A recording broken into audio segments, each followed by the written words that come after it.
And we are live with Amateur Analysts Season 2. It's been a little bit of a hiatus since last December, I believe, but we're back, ready to talk about sports and try to entertain some people, even if it's just making fun of us. We're okay with that. We're going to go through the line for all the old viewers, do a reintroduction, and all of the new viewers get to meet all of our guys. So, Kyle, you want to start us off? Yeah, sure. My name's Kyle Meredith. Drinking a nice Leinenkugel Summer Shandy tonight in honor of my pending trip to Eau Claire, Wisconsin, the weekend of the Florida State home opener. I'm not sure why my cousin thought it was okay to get married during the fall, but here we are. So cheers to you, Ross. Please don't do this ever again. Michael, Please don't get divorced. I'm here. I'll be drinking a ice-cold Coors Light.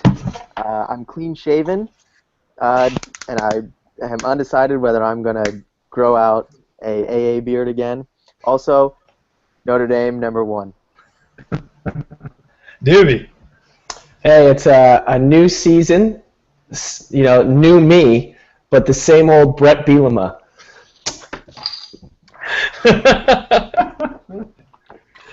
Oh, Jesus. Now I'm just mad I laughed and it took the video off Doobie chugging his beer. I am finished, just like Brett would have. Pig suey. We got to get another. Well, he's gone. Yeah, the guy that owns a bar, it's very clear. And I'm Eric Palmer Jones. I do a little bit of hosting of this. And I'm not drinking tonight because as soon as we're done, I'm driving to Atlanta to go to a Belgian beer bar and drink fantastic beer. So I'm going to have to be sober for the actual cast for tonight. We're going to start it off. The three of these guys made a lot of predictions for the MLB season before the season started. I was not involved in that, so this is going to be all on them. They're going to discuss where they kind of hit and missed preseason. And then after that, we're going to go over what they think at this point is going to line up as far as the playoffs and some of the individual awards for the end of the season. So, Kyle, started off. How did you do with your preseason so far? Well, there's a couple LOL moments for sure. I'm not sure what brought me to believe the Rays were going to contend for a wild card spot, but sure enough, I did have them taking the first overall wild card. The Astros winning the West, the Royals winning the Central, and the Blue Jays winning the East. Like I said, the Royals is a far cry from being legitimate. The Blue Jays are still contending. My wild card 2 is the Mariners in the AL. Pretty much all over the place on the American League side. A little bit better on the National League. I have the Giants winning the West, Nats in the East, good old Cubs in the Central, and then I've got the Mets and Pirates taking both wild card spots. Just real quick for the playoffs that I did have, I had the Giants over the Cubs in the NLCS, and I had the Royals over the Astros in the NLCS with the Giants winning again in another even year World Series run.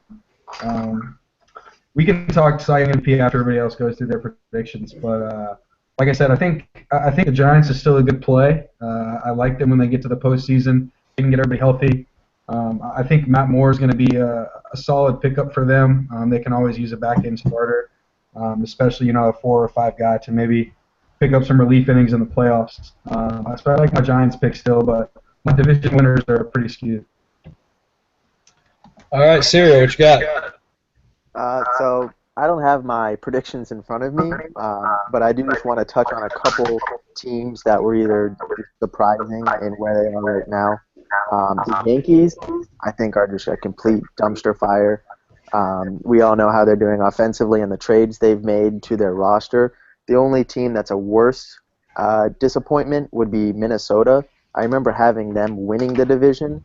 They are 23 games back from Cleveland, who is, in my opinion, the hottest team and my AL favorite. Moving on to the NL, Milwaukee is a comfortable 25 games back. We got the Chicago Cubs right where we want them. Washington and Miami, they're kind of separating themselves. And what Kyle said about the Giants, they're 1 game back from the Dodgers, but I really think that you got to consider them the favorite to win that division. They're a great team, and they'll figure it out down the stretch.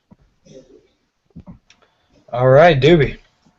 When I go through my preseason predictions, I picked the Blue Jays in the East, as far as I remember. That's looking good right now. I picked the Royals in the Central, like everyone else. That's not looking great. I picked the Rangers in the West. I think I was the only one who did that.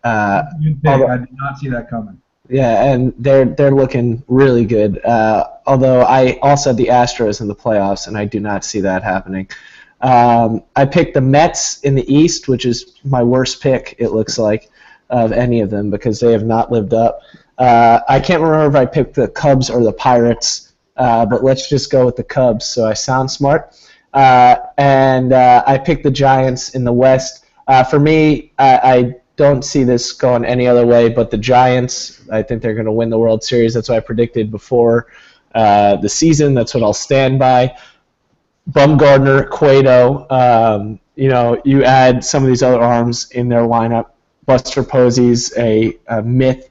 The acquirement of Eduardo Nunez is absolutely ridiculous to me that they traded their outside of their top 10. I think he was their 13th prospect for a guy who was arguably playing the best shortstop in the MLB. They haven't used him to his full ability, and I think in the playoffs he'll really come out. But I see them winning it all. I'll switch it up a little bit here. I had the Blue Jays go in the World Series against them. I 100% see it as the Red Sox now.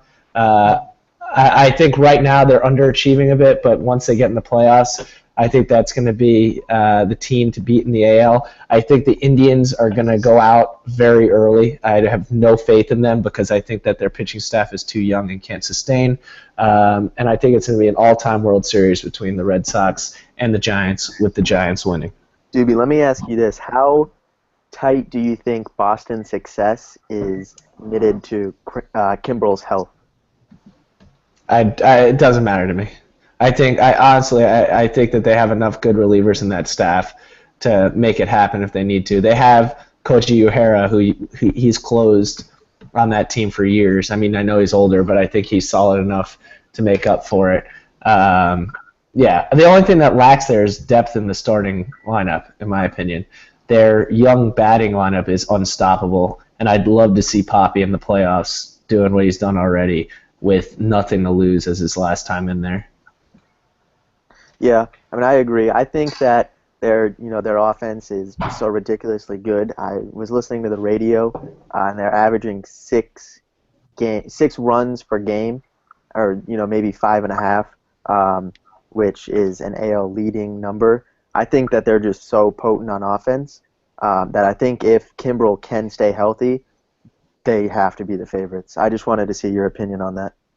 I mean, I think that helps. You think about it all the time too. I mean, when you get to the playoffs, pitching is so important. But I think the Red Sox are the first team in a while that I can say I legitimately believe that regardless of regular season or postseason, they can outscore people. You don't see that happen very often. So I don't know. It'll be interesting. So before we get into the individual awards, just an off-topic, quick thing for all the Florida State listeners out there that are really worried about all of Antonio Cromartie's children since he was unemployed. He did get picked up by the Colts, so he now will be able to feed all 18 or 19 of his children. So that's a good thing for them. Kyle, you want to get going on who you think is going to win the individual awards? Yeah, so I'll start with who I had at the beginning. I had Bumgarner and an absolute reach in Marcus Stroman being the AL Cy Young. I think I teamed that with I expected the Blue Jays to absolutely dominate the East.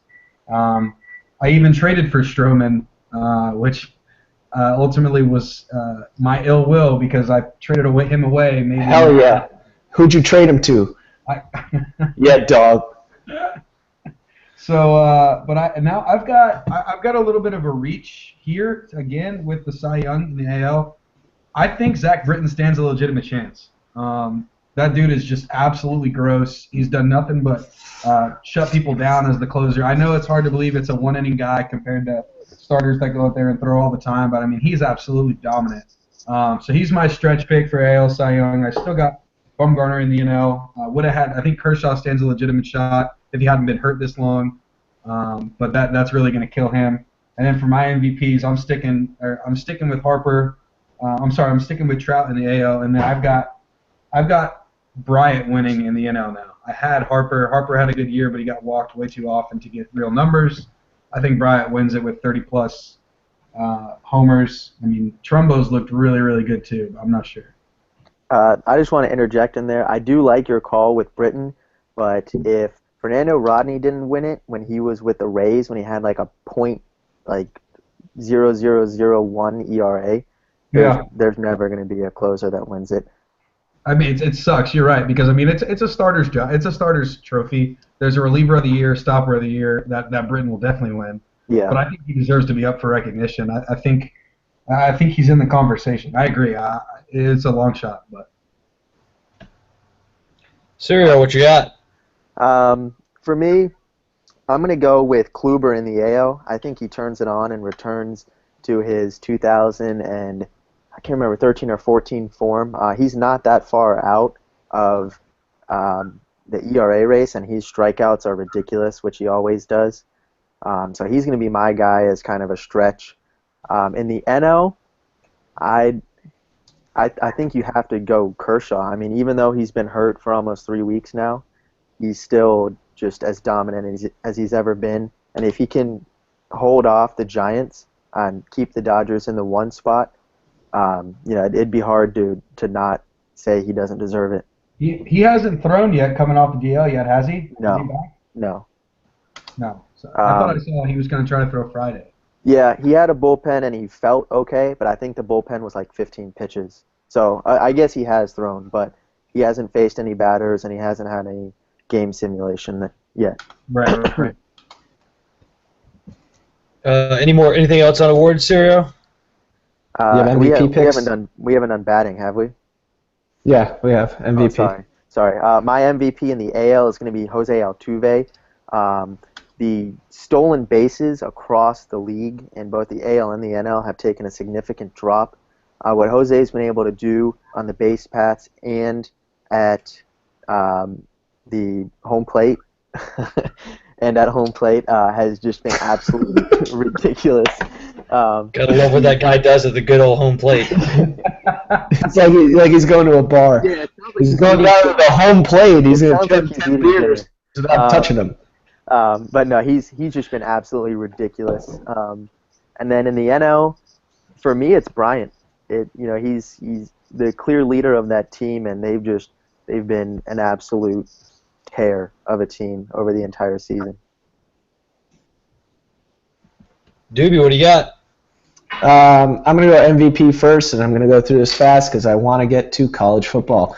NL MVP, I disagree on Bryant 100%. I know he's on a winning team, and I know that means something, but I think the fact that Arenado is having the season that he's having is so ridiculous. I know they're tied in home runs, but across the board and the way that Arenado fields, I mean, it's ridiculous. He's maybe the best fielding third baseman in the league. I think that guy deserves it. I think it's the first time we'll see a guy on a losing team win it in a while. When it comes to the NL Cy Young, I'm going to go Cueto instead of Bumgarner, just because I think it's been there, done that. Cueto started the All-Star game. I think that we will see him win the award, and I think that'd be a nice thing to see.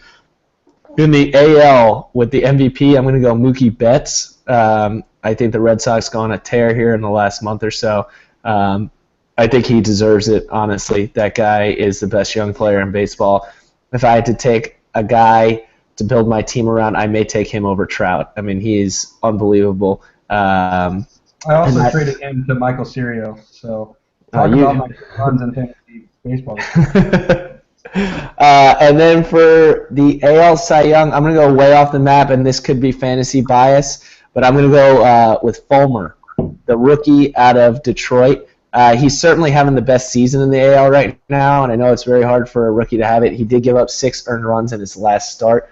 But I think if the Tigers can finish strong and he can return to the form he had over that last month before that, he'll deserve the award, and if the Tigers get into the wild card, he will win it. Has there ever been a pitcher to win the Rookie of the Year and the Cy Young? I don't know about that. I don't know either, but I feel like if he wins the Rookie of the Year, then they'll give it to someone else. But I mean, based off his numbers right now, he deserves every award there is. Sure. What did you ask if there's ever been? A rookie. If there's a rookie pitcher that's won the League Rookie of the Year and the League Cy Young. Fernando Valenzuela. Oh, yeah. That's true. Nice quick Google search right there. Dodgers. Oh, man, I'm fast on the Google. Don't you worry about it. Dodgers, right? It didn't actually say on that little spot right there. He's Dodgers. That was when they were going. I'm not being racist here, but the Mexicans were going nuts out there in LA for that one.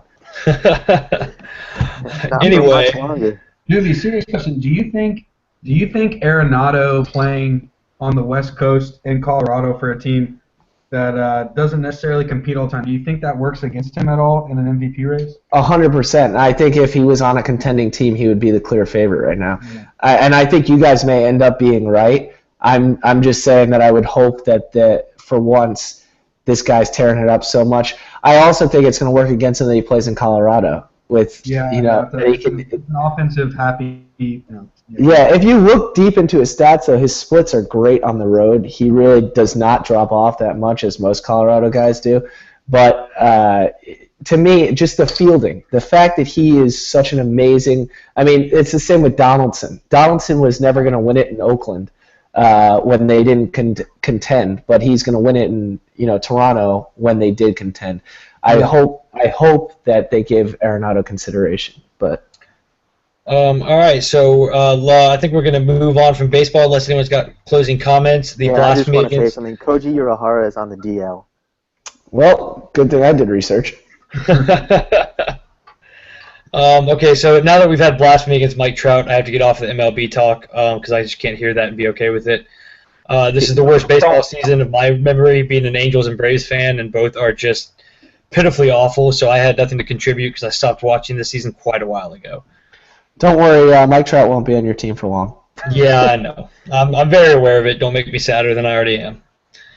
All right, so we're going to move into what most people will probably watch this for and our favorite topic, which is college football. It's pretty much what we obsess over and end up going way over time every single time we do this because we talk about every single aspect there is. We're going to start off with some conference predictions.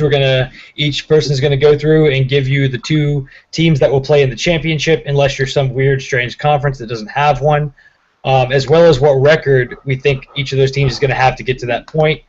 We're then going to go through for our playoff predictions. We might get into a little Heisman prediction. We'll see what time we're at when we get going here. We're going to start with SEC because it's the first on the list that I wrote up. So, Kyle, what do you have happening in the SEC this year? All right. In the SEC, I've got a little bit of a change from past years. I've got LSU at 11-1 playing against Tennessee at 10-2. I got LSU taking the title. I don't love Brendan Harris, but I think they're way too talented in pretty much every other spot. I don't like that Alabama doesn't have a quarterback decided yet. I know that usually doesn't matter to them. They're so deep everywhere else. But I do like LSU this year. I think in his third year, Brendan Harris is going to figure something out and be a more productive quarterback. I think this is finally the year that Tennessee goes and beats Florida. It's been a long time. Hard for me to say, but where is that game? The talent they have, it's in Tennessee. Florida's in Tennessee. Yeah, it's in Knoxville. Yeah, you're right. So for me, I've got, like I said, 11-1 LSU, 10-2 Tennessee, and LSU taking the crown. Who do you have LSU's loss? I honestly didn't do enough research right there. I don't think they'll go undefeated, but I didn't. Okay. I didn't go in. The games. I mean, the games I think you look at for them are obviously Bama, at Texas A&M, and Ole Miss are really the only three I see them maybe losing. Right. Yeah. No, I mean they have a pretty favorable schedule. Right? So I don't know. I'm on the LSU bandwagon this year. Like I said, I think Brandon Harris has had enough time to learn that offense and do something. And Death Valley is going to be loud every single time they play. So. All right, Sirio, who do you have in the SEC? So I'm going to take Alabama in the West. Big surprise. I think that they'll either go undefeated or maybe lose to LSU, like Kyle was saying. In the East, I'm going to make Palmer happy and say Georgia comes out. I think that Nick Chubb is going to have a Heisman Trophy candidate season. He's easy to forget about because guys like Dalvin Cook, McCaffrey, Leonard Fournette are all just monsters. But before he got injured, he was having an equally great season. And I think not having the spotlight on him for the Georgia team is really going to do wonders. And he's going to really open some eyes. Is he ready for game 1, Palmer? Yeah, that's what I was gonna ask. They don't know. He hasn't actually touched a football yet. This could have changed in the past. I haven't seen it in the past week or two. I'm sure some of my Georgia people will text me the facts on that one in a second. What is game 1? Is it a conference game? UNC in Atlanta. Wow. Oh, okay. So it actually matters. I have them losing that game, actually, even though I have them winning that division. But anyway, go on, Sirio. No, I mean that was pretty much it. I was just wrapping it up. I was saying that not having the spotlight on him, I think is going to do wonders for the team. Really, just open that up for him, and yeah, he's going to be a surprise. I must have missed. Did you say who won that championship game? Nope, I did not. Alabama. Bama, got it. Doobie. First, I want to comment that I appreciate that Michael Sirio stayed in his coffin for this season of AA. He's still lying down, getting ready to be put in the ground there. It's the 1930s curtains. But to my prediction, I've got Bama over Tennessee. I've got Bama at 12-1. Taking the SEC. I don't think it's because Bama is necessarily an unbelievable team. I think that it's the fact that this is the easiest schedule they faced in a long time. USC will be improved, but that should be a win for them. And then they face pretty much all of their hard opponents besides Ole Miss at home. The only teams I can really see, I guess they play Tennessee at Tennessee. I think we'll see a rematch of that, but I can see them losing that game. I don't see them losing to LSU. I'll get to LSU later, but I definitely don't see that. I could see them losing to Auburn, and I could honestly see them losing to my boy, the fat bastard himself, Brett Bielema, in Arkansas. I think that they always have a tough time with Brett and his evil mischief. Brett will fall on the field. He'll pretend that players have hit him. Who knows? He might shit himself. That would be great. But Brett Bielema is gonna give them some trouble. But either way, I see Bama taking that division fairly easily, and then taking the SEC fairly easily as well. All right, that moves it over to me. I got Bama over Georgia. That Georgia pick, I'm not feeling extremely confident in because their running back situation is going to be interesting. If Chubb's ready, that's one thing, but you still don't know how he returns from injury. Sony Michel has had some injury trouble preseason. He's not going to be ready to go game 1. Their true freshman that was going to get some time, he got injured in practice. So they're really looking like if they're going to be thin at running back, that's going to be tough on a true freshman quarterback to take it. I actually have them losing to UNC first game of the season, but everyone knows if you're an SEC team, your out-of-conference games really don't mean anything because if you win the SEC, it doesn't matter. Their iffy games I have are at Ole Miss and Tennessee at home. Those are the two I'm not sure on, but I have them taking the division at 10-2, tied with Tennessee, but they get the win over them to get the tiebreaker there. And Bama, I actually have them only losing to LSU in a big upset game at LSU. I don't think LSU is going to be a great team this year, but I think they're able to pull out an upset there. You never know with that kind of game. You don't have to be the better team to win it, so I'm going with them on the upset. Any more comments on SEC before we go to ACC? Graham just wanted to point out that for Tennessee, they have a really hard stretch. They play UF, UGA, ATM, and Bama back-to-back-to-back, and he thinks that's the difference maker. ATM, yeah, and I do think that is a difference maker. They play the money machine. I guess my only comment is that I think that they're getting in no matter what, the SEC. I don't care what happens. They're getting a team in the playoff. That's my only comment. All right. There was one other SEC thing I noticed when I was going over the schedule today, and it's Auburn. I don't think they're going to be good. They open up 5 straight home games this season. Clemson, Arkansas State, Texas A&M, LSU, Louisiana Monroe, 5 straight home games to start the season. I haven't seen that happen in a while. Problem is they then have to go UGA, Texas A&M, and Bama away to close the season out. So I don't know what they were doing setting that up like that. I don't know if the SEC got to them on that schedule making, but that's going to be rough. Yeah, I've got them 2-3 in that 5-game stretch though. I got 3-2, but you have them losing to A&M, I take it? Yeah. All right, so we're going to move along to the ACC, where I hope we're all going to be massive homers, because I am, even though I don't believe it myself, but I'm still going to do it. So, Kyle, what do you have happening in the ACC this year? Yeah, I'll get it started. I've got the Noles. I don't have us losing a game. I've got us going 12-0. The only honestly, I think we have the toughest schedule in college football. You open up with number 11 Ole Miss. There's 6 teams in the top 26 per the AP poll. From what I understand, Miami would have been that 26th team, but that's unimportant. So 6 teams in the top 26 on your schedule. I think the 3 best teams in the ACC behind Florida State, we play them all. But I've got us moving through unscathed at 12-0. And then a little bit of a reach, for my friends from down south. I think Miami's going to win 10 games. I think their struggles are going to be we're going to beat them in Miami, and then I think they'll lose at Notre Dame. But I really don't see a whole lot of issues on their schedule. FAMU and FAU to start. They got to go to App State, which still blows my mind they have that on the schedule. But they do. That's a tough game, dude. That team could be they honestly could be the Group of 6 winner.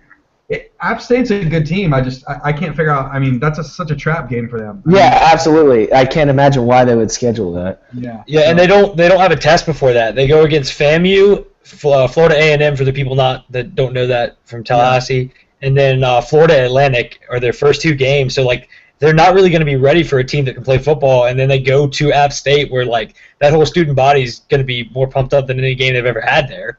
So that's going to be interesting. I actually highlighted that on my schedule as a one to watch. I got Miami winning it, but that's going to be tough.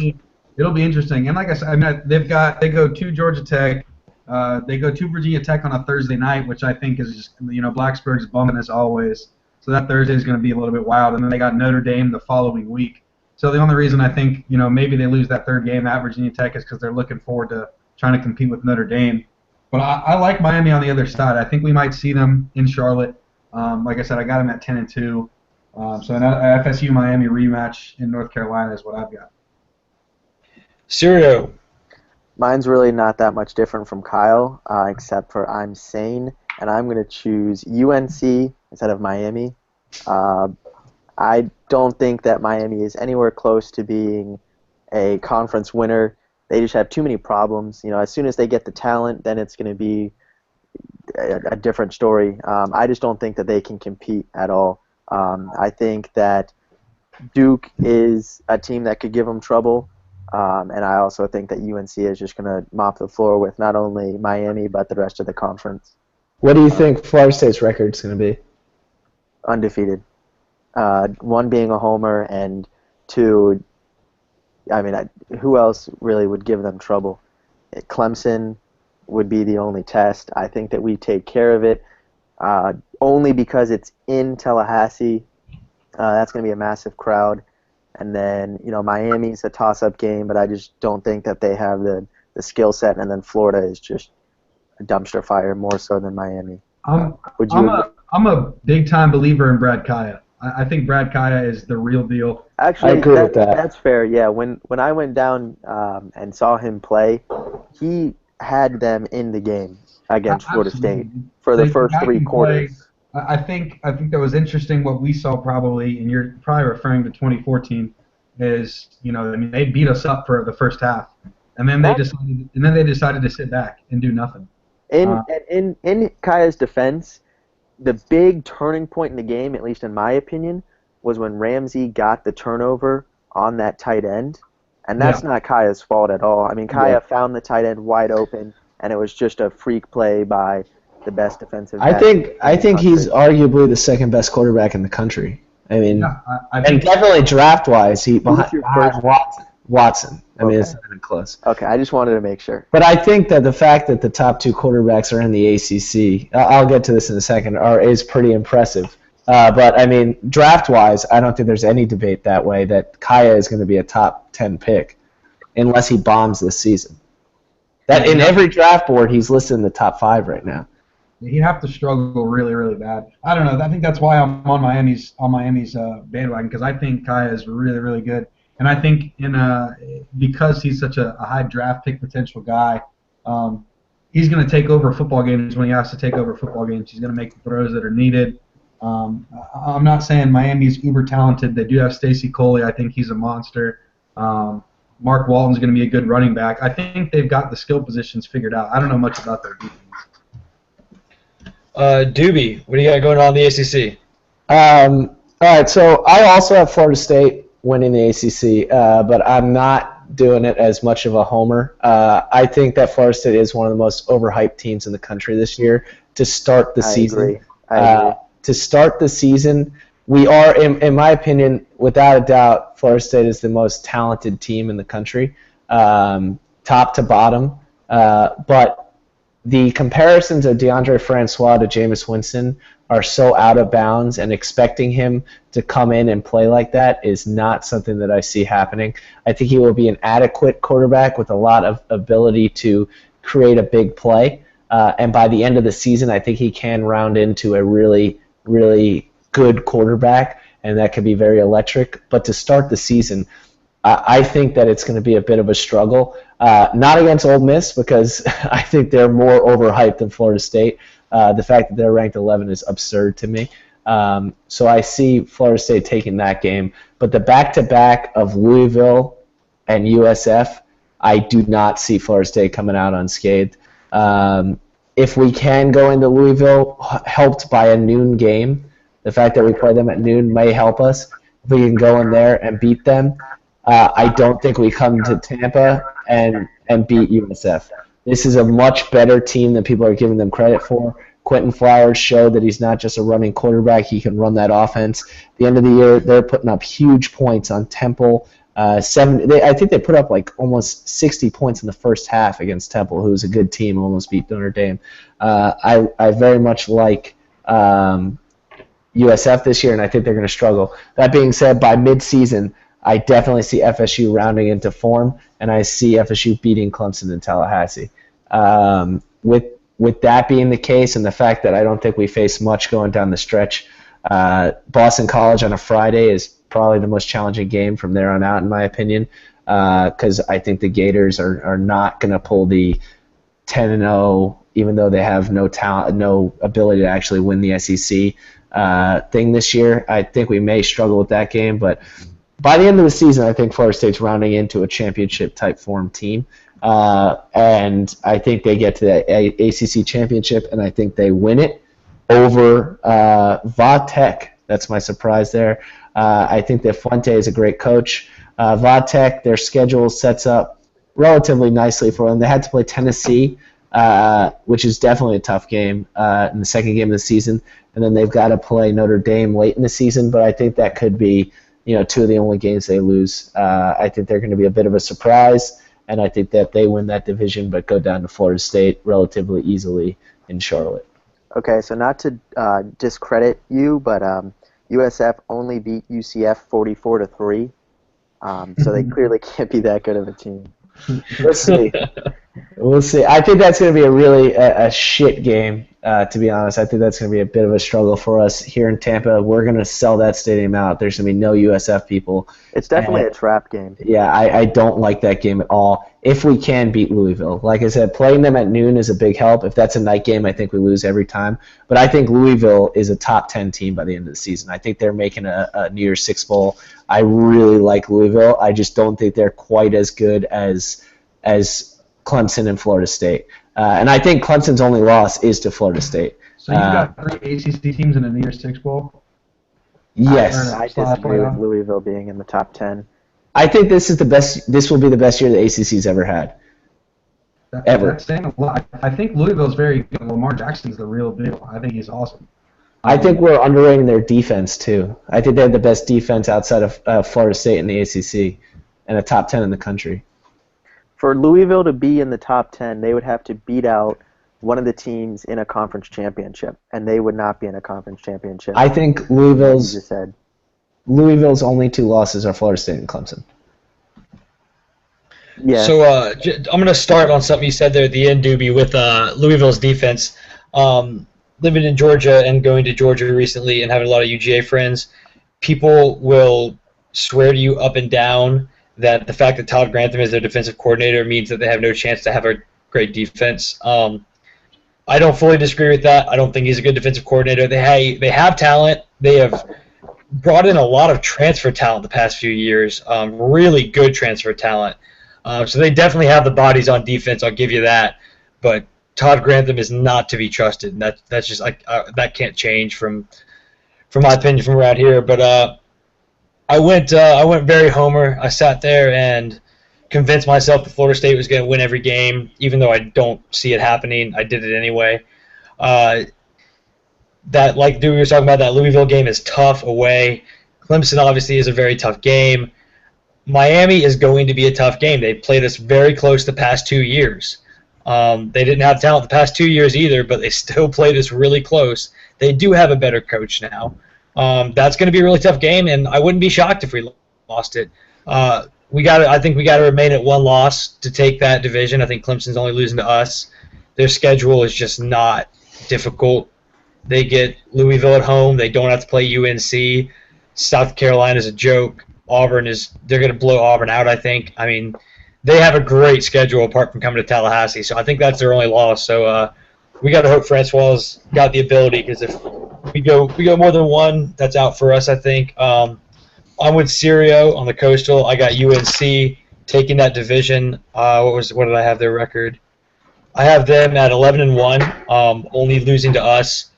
Miami's going to be tough for them. I have them winning that UGA game.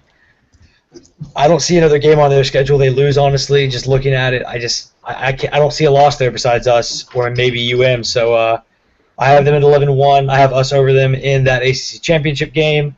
So I believe that was a clean sweep on the ACC for Florida State taking the conference, correct?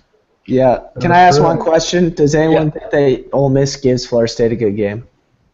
Yeah, it's first game of the season. I mean, both teams are going to be sloppy. I think it's going to be a massacre.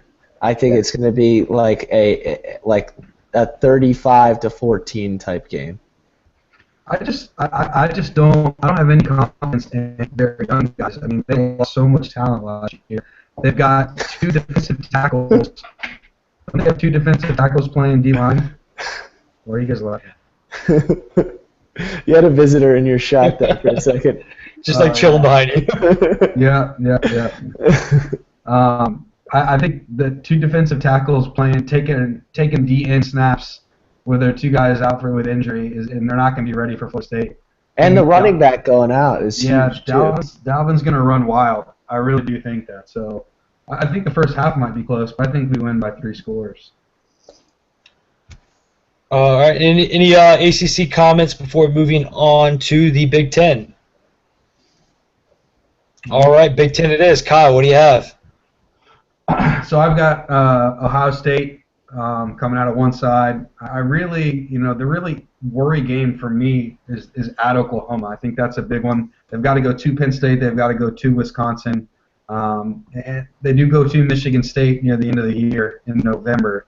They get Michigan at home. I'll talk a little bit about Michigan later on. I don't think they're going to be that good. I think they're still a couple years away.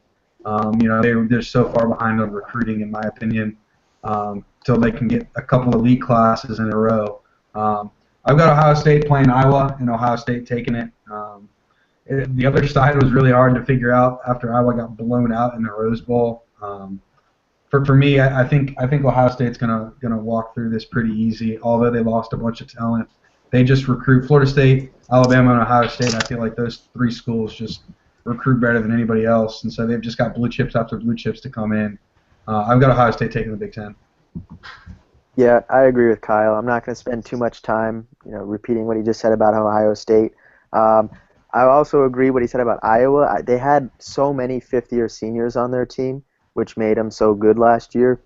I think they're just going to be garbage. I'm going to take Wisconsin on the other side.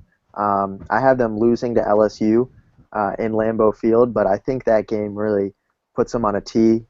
They play LSU close and kind of ride that wave into just nothing. But I have them winning that game. I'm sorry, winning that conference. So Doobie stepped away, so I'll go ahead. I had Ohio State over Wisconsin here.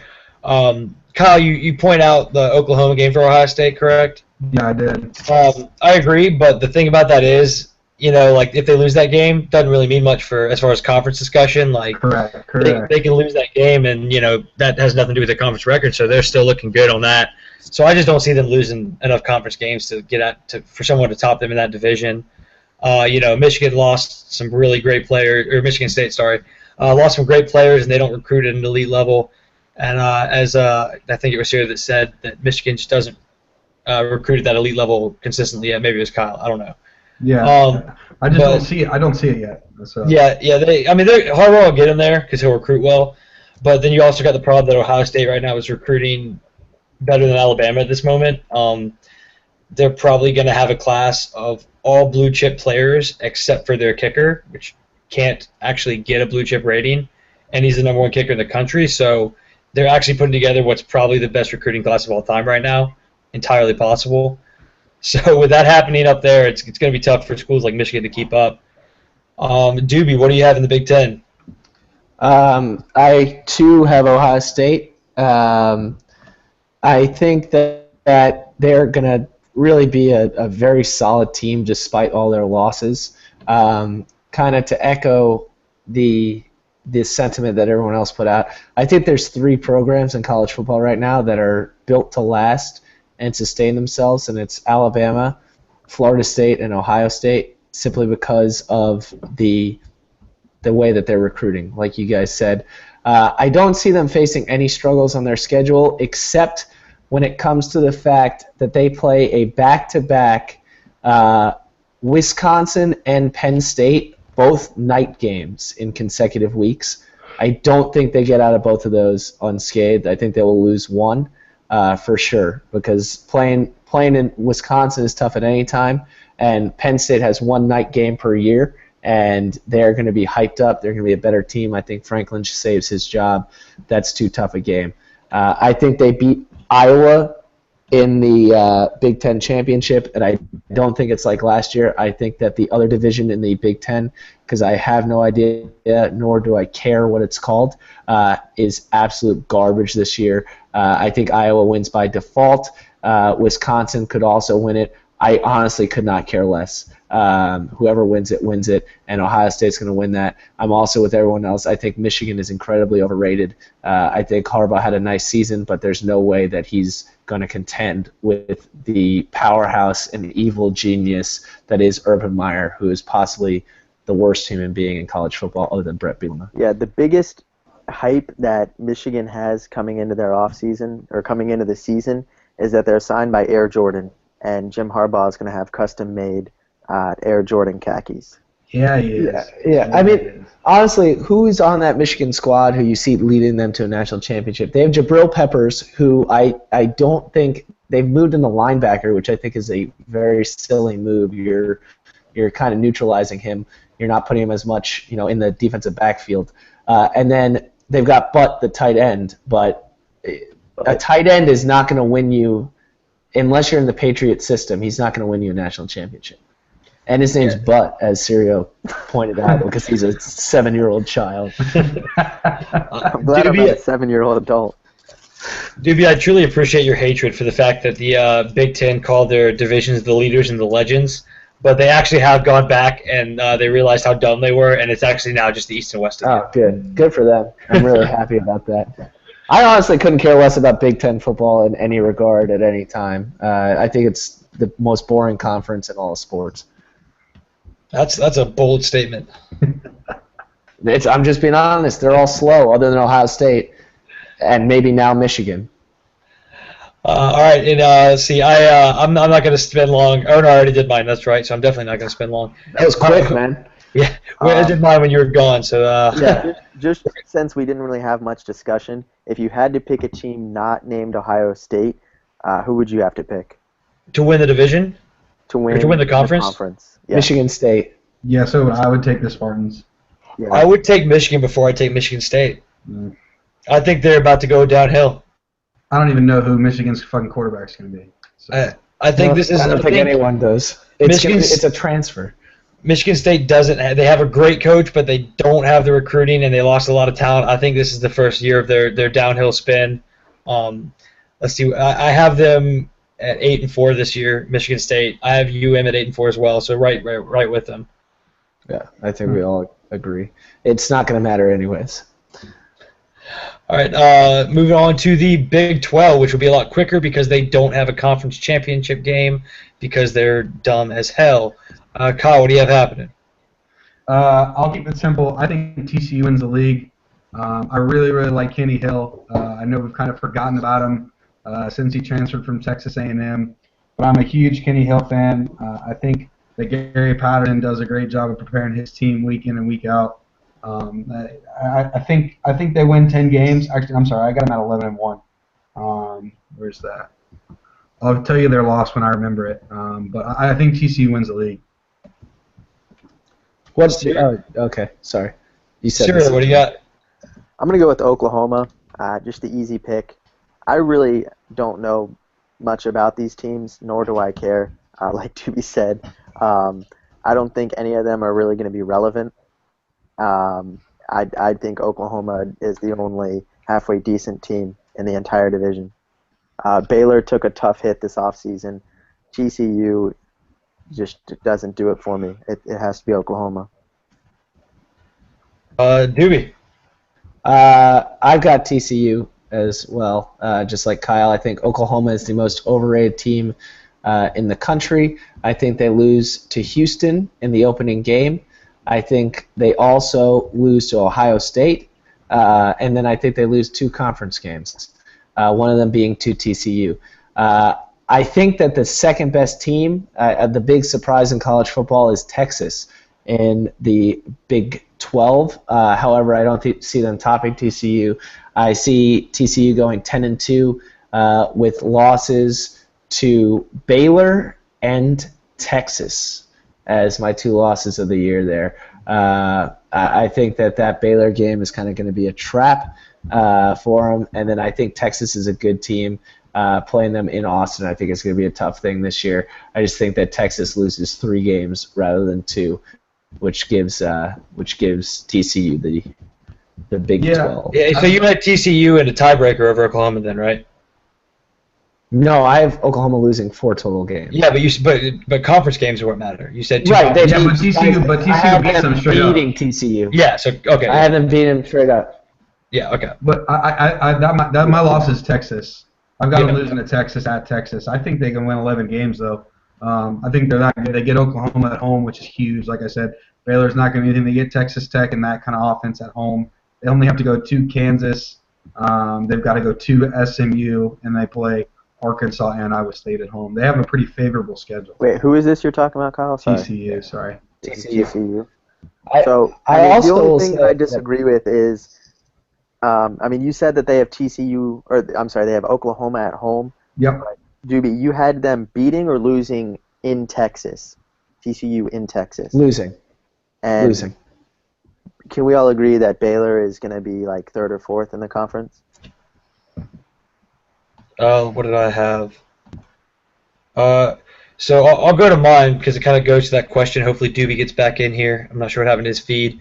I have 4 teams in this conference, all at 6-3 in the conference. Huh. I have Oklahoma, Baylor, Texas, and TCU all at 6-3 in the conference. I tried really hard to figure out tiebreakers. I couldn't quite figure it out. So I'm not sure. I'll have to get back to you guys in another week on who I actually have winning that conference with all tiebreakers. I didn't realize I did it, but I went through and did each team's schedule, win and loss, and came out to 6-3 conference for all of them. So that's going to be interesting. I think they get shut out of the playoff on that. I think they beat each other up a little bit, and as usual, not having that conference championship game hurts them a good bit. Any more comments on Big 12 before we move to our final Power 5? I just want to step in real quick. I think I'm actually going to switch over to TCU. When I originally did my rankings, I didn't look at out of conference, and for me, the one big game that both sides have, and I'm looking at it right now, is Oklahoma has Ohio State, and that's in Oklahoma. So a home game, which is going to be very difficult. Whereas TCU's hardest out of conference game, you'd have to say it's Arkansas, and I think that's much more winnable. It's also in Texas, so I think that just based off those two out of conference games, Oklahoma picks up one more loss from Ohio State, whereas TCU's able to get it done in the second week against Arkansas. So if I'm mistaken, I thought that didn't matter for conference though. Overall record. Yeah, but is overall record one of their tiebreakers? If they have the same conference record, be, right? If they have the same conference record, then it's out of. But it's head to head. It's head to head first. Oh, okay, fair point. So they're just going to go to a dead tie. like I said, I didn't see that on the tiebreakers when I was looking that up this afternoon, so I don't think that actually factors in, but it may. We'll try to get back to that next week. All right, so we're going to move on to Pac-12. Doobie's still trying to get back going, having some technical issues with him. Kyle, who do you have in the Pac-12 this year? So I've got Stanford playing UCLA for the Pac-12 championship. Really love McCaffrey. I think Stanford is on the up and up. They get USC at home, which is big. They got to go to UCLA. I think they're going to play. They play early, which is why I think that UCLA is going to lose that game, but still be able to recover. But I like Stanford. Schedule lines up pretty well. They got to go to Oregon. I think Oregon has a down year. I think they do. I think they lose to Notre Dame. But I've got them. And actually, hold on. Yeah, I've got Stanford at 11 wins with their one loss coming to Michael's favorite Irish. And then I think for UCLA, like I said, obviously Stanford will beat them early. They play on the 24th of September.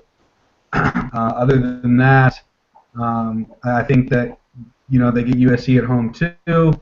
That's kind of a recovery game. Arizona State and Tempe is tough. So I've got them at 9-3 playing Stanford with Stanford win the league. Serio. Yep, I'm going to agree with Kyle. It seems like that's a trend. I think that Juju Smith-Schuster, the wide receiver for USC, is the most underrated player in the entire nation coming into this season. He was a complete just boss of a wide receiver last season. I'm going to try to pull up his stats while I'm talking. But I think he makes the next step this season and carries that team. I don't remember if they had any returning defensive players. I know that they lost who was the outside linebacker that got drafted for USC. I can't remember his name. And then Troy Polamalu. Yeah.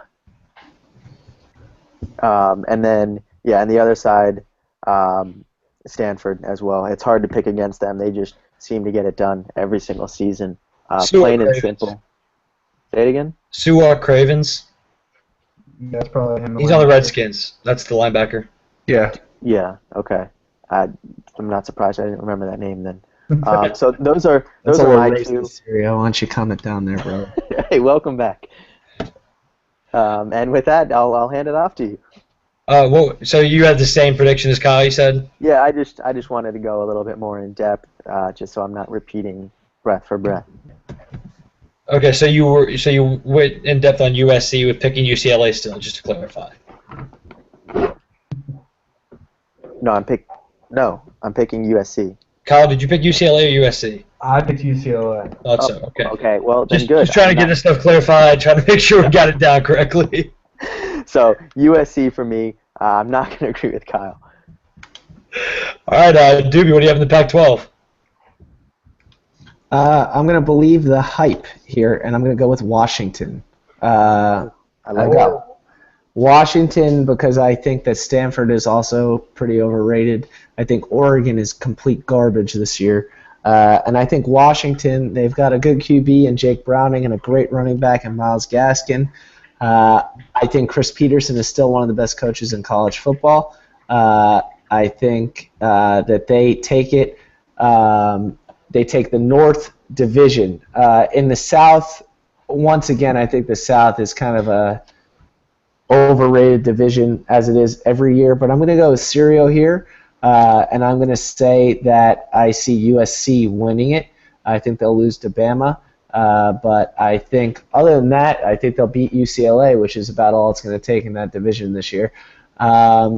When it comes back to Washington, their schedule sets up favorably in my mind. Out of conference, they play Rutgers, Idaho, Portland State, and I don't think anyone else. That's about as weak as it gets.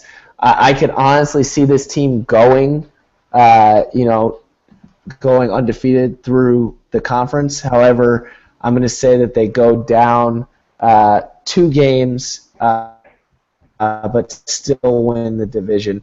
Stanford in the head-to-head, lose to Utah and lose to USC, but then beat USC in the Pac-12 championship. Yeah. All right. Not a whole lot of parity again. We're going to have to learn to disagree more, or people will be bored with us. But I also had Stanford and USC. I was really hesitant on USC. I was very hyped on them last year. I thought they were going to have a great year. They really let me down on that. The only factor I want to put into that is if Josh Rosen can really take a leap this year, he's got a chance to be a phenomenal quarterback, and he really could easily lead UCLA to that division. And in the championship game there, if you can get to the championship game, you can win it. All the top teams are kind of even to me. I mean, there's not 1 or 2 teams just above the cut, in my opinion, over there. So if you're one of the 4 or 5 teams that has ability to get to that championship game, you can definitely win it. I'm having them knocked out of the playoff consideration as well. I don't think they have a team with few enough losses to get in it. Any more Pac-12 talk before we go to?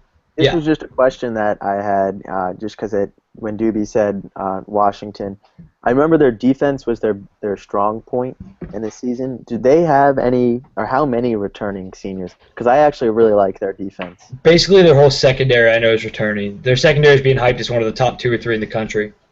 You may be remembering 2 years back when they had that kid who played running back and linebacker for them. Their defense. No, Miles Jack. He's like UCLA. You're right. It was I forget his name. Yeah, he was similar to Miles Jack in that. Is it Raskin? Was that his last name? No, Gaskin's their running back now.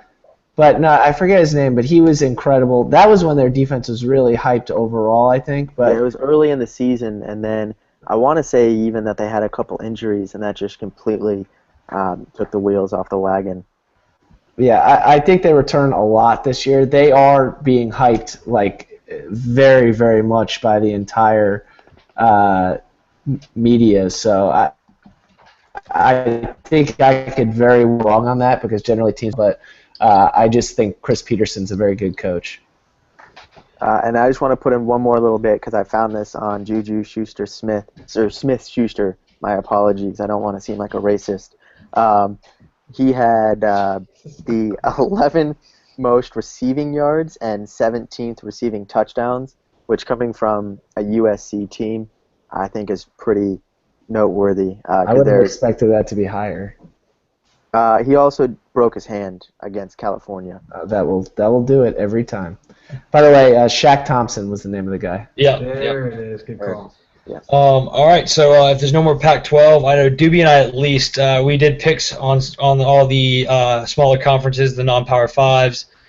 You said group of 6 earlier, Doobie. Is there a 6th one now? Whatever. Independent, Notre Dame. Okay, I legitimately was like, oh shit, they added a 6th conference to the small ones that I don't know about. Could be, man. So group of 5, I'm sticking with. I don't make conferences, man. So we'll go through. I know Siri. I don't think Siri has picks for this, but just real quick, give us your champion, and if there's a championship game, which is all but one, who they play for AAC, Sun Belt, Conference USA, the MAC, and the MWC. Kyle, what do you got? Art of the American. I've got USF playing Houston. I think USF wins the conference. I like Houston moving forward, but I just think USF is very, very talented this year. I love Flowers as a quarterback. I like Doobie's call. They're definitely going to give us a game. It's a huge trap game, especially with Louisville right before it. And then the Sun Belt. Let's see, what do I have in the Sun Belt? Oh, I've App State. I've got App State winning the Sun Belt. What's next? Conference USA. I really like Marshall. Again, I think Marshall's taken all of Miami's ex-guys. Like, guys get suspended from Miami and they go to Marshall, which is interesting. Juwan Young, the ex-linebacker, is there. They just took a wide receiver a couple months ago. That's interesting. I like Marshall in the Conference USA. That's really all I did. I didn't do the MAC or the NWC. I'll let you guys handle those. Cyril, you got any of these? Nope. All right, Doobie, what do you got? All right.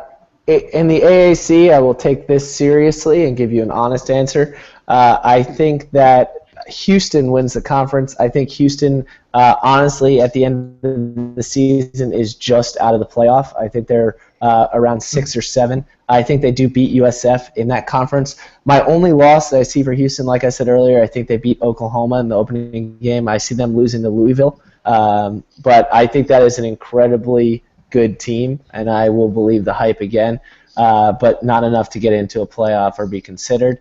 Moving on. Sorry, I just want to interrupt really quick. You have Houston above Louisville, but Louisville beating Houston and both of them in the top 10. Louisville has 2 losses, yes.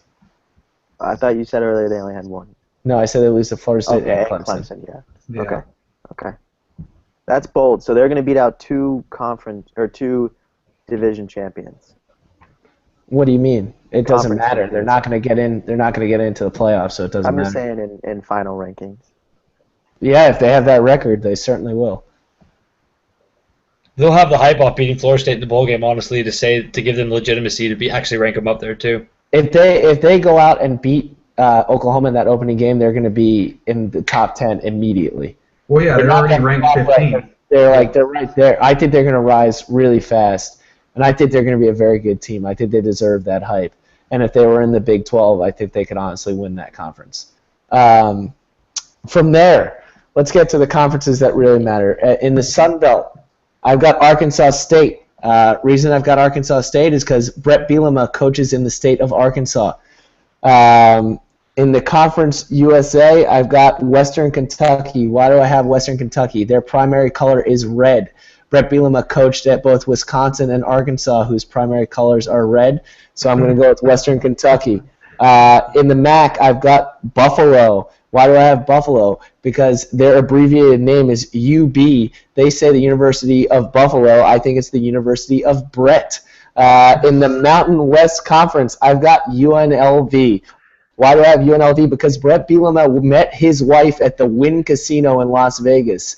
He is a well-known compulsive gambler. He gambled for 6 hours, won $600. His wife was very impressed, and they dated for 4 years before being married. I think that's enough to say that the UNLV Running Rebels are good enough for me. I can't even follow that up with my picks because that's just fantastic stuff. That's impressive. That is impressive. I will comment on Houston. I agree with you, Doobie, and I think they're going to have a true freshman defensive tackle that all of the recruitniks online were crazy about all year. Ed Oliver. Ed Oliver, right? Yeah. Ed Oliver, he's a 5-star defensive tackle, top 10 player in the country on basically every single recruiting site. With their schedule they have, I think he's going to be one of the top defensive linemen in the country. They also brought in 2 4-star wide receivers. They're recruiting well. They're recruiting way better than anybody else in that conference by far. They do have those tough out-of-conference games. I do have the upset against Oklahoma as well, so I think that's going to be a fun team to watch in the future. As for the rest, I'm changing all of my picks to Doobie's picks because his reasoning is just far too sound to ignore. Any comments on any of the Group of 5? The only thing. No, go ahead. Go ahead, Barry. Syria, you're first. Okay. I just want to do a quick touch-up on the UCF Golden Knights. They, as we all know, did not win a single game last season. They have a new head coach, and they will be running the Blur offense, an Oregon product. I have them winning 4 games, and just to be outlandish, like my ex-roommate Perry, they're going to beat Houston and blow up all of his predictions. Okay. I game is I at thought you Houston, just by the said way. I thought you just said that they're going to run the plur offense. Like, As far as Houston goes, barring their loss to UCF, I think that they are the best team we've ever seen, non-BCS conference, because that's what I'll still refer to it as. They did return like every single person. I'm not even saying like quality, like without having their roster, their schedule, playing those two teams out of conference, and the fact that they're coming off a bowl win against Florida State in a New Year's Six bowl is the best hype that I think a non-power conference team will ever have coming in. And if anyone can make the playoff, it's going to be this Houston team. What was Boise ranked the season after they beat Oklahoma in the Fiesta? They lost Zabransky. They lost a lot that year. I just couldn't remember. I was trying to think of another example of a team that's like been in a similar situation. I can't. Yeah, I have one. UCF beating Baylor. They lost Bortles after that. Yeah, they lost Bortles. Yeah. Okay, fair enough. And they lost Storm Johnson. They lost literally every. But they weren't hyped. You just said that not looking at anything on the roster, just the situation. Well, yeah, but they weren't ranked high going into the next season because of those losses. And they weren't ranked high when they beat Baylor. That was a huge upset. They were ranked outside the top 10. So the hype would have been bigger. What? No, that's not how hype works. Okay. Well. Hype's when a good team beats a good team and then continues to play good teams. Okay. UCF was not a good team who beat a good team and then didn't play any good teams. Okay. Thank you. All right, we're gonna right before we move on to playoffs. I forgot to mention something earlier. This season has my favorite playing a crappy team game that I think I've ever seen, and I want to get the full name exactly right here. And it's a Texas A&M game. Have any of you seen this? Have any of you noticed this team on their schedule? Their second game. Who's No. Texas A&M? You mean ATM? Yes, ATM. Okay. In the second week of the season, they're playing Prairie View A&M. There it is. The Prairie View A&M Panthers. I have no idea what that school is. That's an HBCU. I'm almost positive. They're Definitely actually a an very HBCU. well-regarded team. I've never. And I've seen them play many games against a D1 foe. Okay, well there you go. The name caught my eye this morning, and I was like, that I don't even know what that is, but it's called Prairie View. It sounds like an elementary school to me. You know, I think we got a bunch of racists on this podcast. Because Prairie View sounds like the name of an elementary school? Are you saying something about their education because they're an HBCU? I had no idea who they were. Elementary school education. By the way, I was the one who said the thing about Armando Galarrago and the Mexicans, so I guess, Kyle, you're the only one that's safe right now. I haven't said anything yet, but we still have probably 15 minutes. So We just lost 2 live viewers, so there you go, guys. All right, so we're going to move on to our playoff picks and national champion pick. We're a little over an hour, so let's try to move quick through this. Kyle, what do you have? well, in typical Homer fashion, Florida State's the only undefeated team on my list. I've got them as 1. We'll get to go play in the Peach Bowl. Everybody's going to stay at Palmer's parents' house. It's going to be glorious. No, screw that. We're staying at my girlfriend's place closer to the city. It's too far out up here. I've got on the LSU bandwagon as well. I've got LSU at 2, winning the SEC. Stanford at 3, and Ohio State at 4 because the Big Ten's strength schedule is diminishing. I think that Stanford is going to play LSU pretty close, but I've got LSU winning. Florida State LSU in the final, and Florida State taking the cake. No way LSU would beat Jimbo Fisher. That's what I'm saying. I don't see it. So it'll be interesting. I mean, this all hinges on so much, man. I mean, you think about it, like McGuire's not going to be back for a month. Costantino, Henry, or Jake Rizzo, none of which are reliable backups. So you're a little scared if McGuire really is out, until Game 4, and Francois tries to run the ball against Ole Miss. Those, especially when you play Louisville, USF, and Ole Miss in 3 of the first 4 games. That's scary if you take his legs away, you keep him in the pocket. But if McGuire gets healthy, if Costantino, in my opinion, should never touch the field. But that QB depth is scary. But I think that if they can get that figured out, if Francois comes out and dominates against Ole Miss, which I have no reason to believe he won't, and he just shows up, then I think we're going to be fine. But it's scary for Florida State fans right now, to be honest, because the next 2 weeks are going to be interesting. It's going to be a lot of thinking. It'll be interesting to see if Jimbo is being real or coach speak when he says that he believes quarterbacks get hurt more standing in the pocket than running.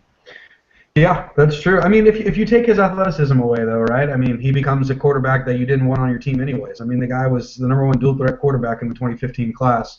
Just because you're worried about his backups doesn't mean you take his legs away from him. You recruited him because he could do both, right? If you want him on the field, you got to let him do both. All right, Serial, what's your playoff scenario? Alabama coming in at 1. It's hard not to choose them, in my opinion. Kyle, did you say who was 1 for you? Yeah, I have FSU at 1. Okay, you had FSU as 1. I'm going to have Florida State at 2 for myself. 3 is going to be TCU. Doobie, you might have cut out, but I quickly changed to TCU after listening to your discussion. And then 4, Notre Dame. Dead serious. Jesus. And that's it. I'm not going to say anything else. No reasoning. I'm on the table. So how quick did your prediction change when Texas beats them in week 1? Nope, he's sticking with it. I'm sticking with it. So how quick did your prediction change when they suspended 6 players, 2 of which, one was kicked off the team, and the other which is suspended indefinitely? No, I'm making the pick. That happened last week. All right. Okay. How's that play out, Serial? Oh, sorry. Yeah, I should do that. So I'm going to have Alabama beating Notre Dame. I'm going to have Florida State beating TCU. And going down to Tampa, we're all going to get really drunk and watch Florida State beat Alabama. Heard there's a cool bar down there. You ever been? Yeah, it's called the Blind Mouse or something like that. Yo, I think it's called the Blind Goat. Place sucks. Doobie, what do you got going on in the playoffs? I've got Bama #1. No need to explain that further. I've got FSU #2 by virtue of beating Clemson. So I think that bumps them to #2. Over #3, Ohio State. I think those two are very close, though. I think that the loss for FSU is a little bit better, and the victory over Clemson pushes them over. And I think that Clemson gets in as my 4. I've got 2 ACC teams in there. I think if the only loss is to FSU, that Clemson will still get in, mainly because of the subpar way I predicted the other conferences. I picked the Pac-12 and the Big 12 with 2 losses, so I'm completely fine with putting Clemson in there. In the playoff, I've got Bama losing to Clemson. I think Clemson takes them down. And I've got Florida State over Ohio State, setting up a crazy national championship here in Tampa.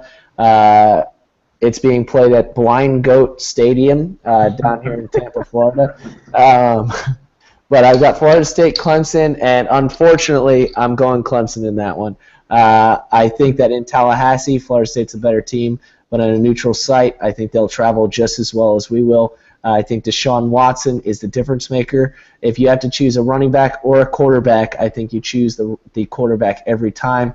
I think their defense will have improved enough. I think that Dabo Swinney has proved that he's a good enough coach to get that team over the hump. That doesn't mean that Florida State won't be building an incredible program, but I think that Clemson this year in a neutral site is a better team.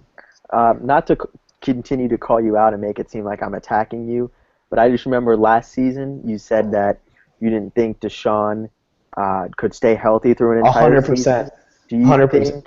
Do you think that there's any chance of him going down, and how would that affect if he goes down, Clemson's out. And it's the same way as that. This is what scares me so much about Florida State is I see so many comparisons. I don't understand the comparisons between Jameis and Francois. I see the comparisons between Francois and Watson, and I think that Francois is going to have to get out of the pocket to be successful, and his chance of going down is the same as Watson's. And I think both teams, if the guy goes down, are in our situation, if McGuire's back, that's a much better situation than Clemson's in.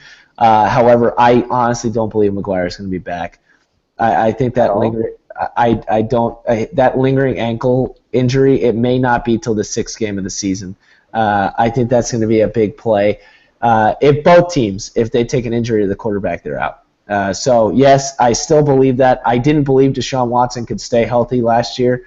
I believe he can stay healthy this year because he did it for a whole year. But if he goes down, either quarterback goes down, eliminate my prediction. I don't think any ACC team makes it. All right. I didn't have too much parity from y'all. FSU 1, Bama 2. FSU gets the 1 over the 2 with an undefeated schedule. As much as I'm sure I'm wrong about that, I'm still sticking with it. OSU at the 3rd spot. And Sirio, you're going to like this. It's Notre Dame at 4. I have them at 4. Oh, my God! I think the Big 12 beat each other up. I think the Pac-12 beat each other up. I just don't think they're going to put 2 ACC teams in the playoff. I don't care what they should do, what the best teams are. I don't think they're going to do it.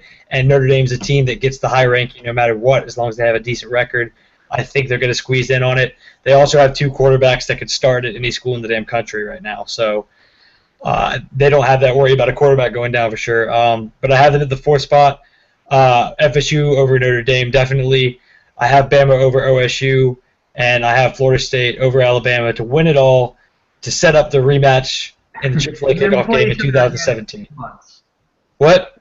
And then play each other again in 7 months. Yeah, exactly. I think that's going to happen, and I will be going to both of those games, and it will be fantastic, and I will love it. So if you are not an FSU fan, I imagine you will never watch this again. Yeah, a little bit of homerism. I will say we had probably our most steady live viewership we've ever had. It was never below 5, and it's been up to 9 several times. So thanks for the live viewers. Nice. Yeah. I just want to throw one last thing in there.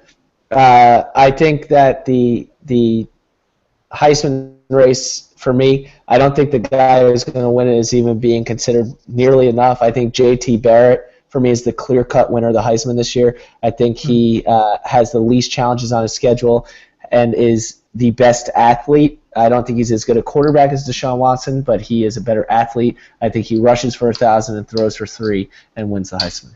Can Deshaun Watson win if they go 11-1, don't win an ACC championship, and aren't a top 4 playoff team with their 1 loss to Florida State? Yes. Okay.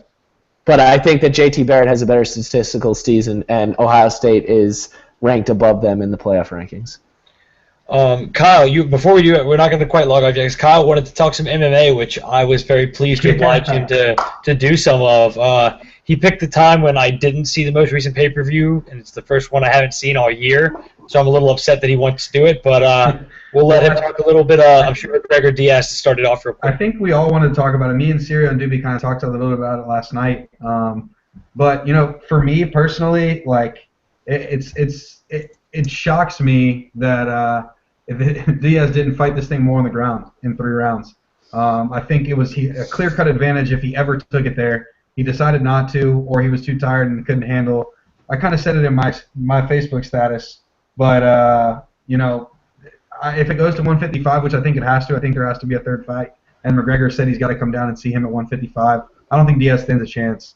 That's really all I've got there. It was a great fight, 3 rounds. A lot of fun to watch. Happy for McGregor that after all the shit talking and the money that he inevitably made, even though Diaz made a lot too. It was fun to watch, and I know Sirio said it. I'm just excited we're going to get a 3rd one. Doobie's going to go next because he's got to duck out. So, Doobie, what do you have? I've got to duck out. I'm going to get decked out. So that fight was amazing. It could have gone either way. I could have seen the decision going either way. I'm happy for McGregor. I think they do fight again, but it's not for quite some time. I think McGregor's got to go down to 145 and fight Aldo. I think he defends that title and vacates it and then fights Diaz at 155. But to me, that wasn't the story of the night. The story of the night, I don't know if anyone watched the entire card. I watched all prelims and the card. If anyone watched this Jamoke named Platinum Mike Perry, he's from Sanford, Florida. He's actually roommates with one of my old buddies. Yeah. Oh, my God. That guy. Yeah. Okay, so he fought it. For anyone who didn't watch, he fought a 6'3" Korean dude, and he's 5'10". They fought at 170, so 5'10" is relatively small. He fought this giant Korean dude in the intro. In the weigh-in, they went to shake hands, and he did the 5th grader, and then he went "Fuck are you!" Screamed at this guy. So I'm like, this guy has God's gift tattooed over his belly button like this, like in a circle. This guy is the biggest douchebag. When he was coming in the ring, I'm like, this Korean guy is going to destroy him. I can't wait for this guy to lose. And then he comes out and literally put down the best beatdown, even more for me than that Rumble fight. This guy was swinging 6 inches. He had a 6-inch reach deficit, and he knocked this guy out so bad. And then in his post-game interviews, they were like, "How are you going to celebrate?" He's like, "I'm going to go get some chicken wings and eat some cheesecake." He was like, they were like, "How'd you win the fight?" He's like, "I got this left hook. Tyson's in the house." Tyson, this guy's a nuts. Dude, Mother and effort. He's crazy. He's a douchebag. He's going to be a big thing in this sport. I'm predicting it now. I've got to go. Thank you guys very much. Later, Doobie. Sirio, what do you got on the UFC? Well, I mean, I guess Kyle just said that everything that I talked about. But no, it will be interesting to see a third fight. I think that adding in the element of shaving off, what is it, like 10 or 15 pounds to go down to 155 is going to completely reinvent the rivalry between the two. And I don't see it lasting past 2 rounds, to be honest. I mean, McGregor was so close to knocking out Diaz in even the first fight and the second fight that, I mean, just there's no chance that Diaz has any chance of staying up. I didn't see any of the rest of the fight, so I can't comment on that, but I like Doobie's recollection of Platinum Mike Perry. So I'm gonna take a little bit different tact. I think they can never fight again. I think this is done. It's played out. It's got to go. I don't think it's good for the UFC to get stuck in these kind of personal rivalries. Maybe it'll bring some fans in, but they don't really need that right now. Their fan base is massive right now. They're having an entire division that's been sitting on standby for over a year now. You can't do that. You can't have a full division where guys are like, well, we're never going to fight for a title because this guy's up there fighting some random dude that's like the 5th in his weight class randomly. If you're going to go with like a champion versus champion fight or something, like I get it. But you can't take the 5th ranked guy 2 divisions above a guy's championship division. The only reason why that is them over and over. Aldo broke his foot 2 weeks before the fight. Yeah, but what happens every other division when that happens in MMA? Somebody else steps up and fights. I mean, yeah, but then it turned into such a great fight. Like it wasn't planned to be that way. It was just they didn't something. want Diaz and McGregor to fight. Diaz just stepped up. Yeah, I get that. But I just think it should have been left there. I know McGregor really wanted to fight again because he lost, but I don't think this can happen again. Or like Doobie said, if it does, it needs to take a break for a while. McGregor's got to go defend his title. That's how the sport works. You can't just not defend your title for a few years. GSP has been out for much longer. And he hasn't had the title. Fair enough. He vacated the title. Yeah. Well, they fight for an interim title. That's how that. Yeah. So yeah. Jones as well with his rehab. Yeah. But they made an interim title that people fought for and won. That's what happens when a champion gets hurt. They fight for the title, the belt, and then he gets the first shot when he gets back to unify the interim with the champion that hadn't been beaten yet. I just think they need to get him back to defend his title. Diaz would be an idiot to step down to 155. He'd be insane to try it. He's never fought that weight. That kind of cut would destroy his stamina. He'd get whooped in that fight. I don't think he can do that. Somebody gave Graham the login information, so Graham is now on this. Jesus! But I want to see McGregor fight, go defend his title, and if they want to put him against champions of another division and do a belt versus belt fight, I like that idea. But Dana White's even said like this rivalry's done for a while. We're not going to keep feeding this fire. There's bigger things that happen in this sport than a personal rivalry like this. So. All right, Graham, you want to finish us off, man? Let's go ahead. Let's hear it. Yeah, absolutely. So great podcast, guys. Here for week 1 of the facial hair rankings. We'll start at number 4 since he's no longer here. This is Doobie. Very pathetic.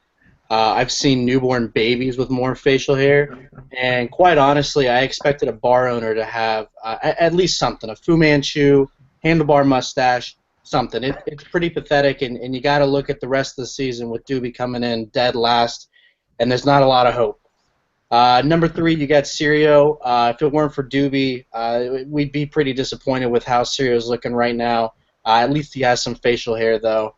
Number 2 and number 1, it's a pretty close race. Right now we got Kyle at number 2. He's very close behind Palmer. It looks decent. It's a little scruffy. It's not as big as Palmer's, but I think definitely down the road, given some enhancements, maybe it could overtake Palmer. And we got to go number one with Palmer, coming in with an absolute massive, uncontrollable beard. By season's end, it could be just a juggernaut. I think during the first couple weeks, maybe 2, 3, and 4, they might get off the rails a little bit. But if you're looking at week 6 on, they're going to be hitting their stride, and they're going to be looking really good for the end of the year. So check back in next week for the rest of the facial hair rankings and see if anything changes. Yeah, I pray that this does not last a few weeks, because the longer this lasts, it means that I'm not employed yet. So this is hopefully going to be gone very soon. All right, y'all. Thanks for tuning in. Graham, appreciate the quick jump in there. Serial wants to show us something. I don't even know what this is supposed to be. It's blurry. It's people with beards. That's it. Okay. Anyway, good night, y'all. Serial is an idiot.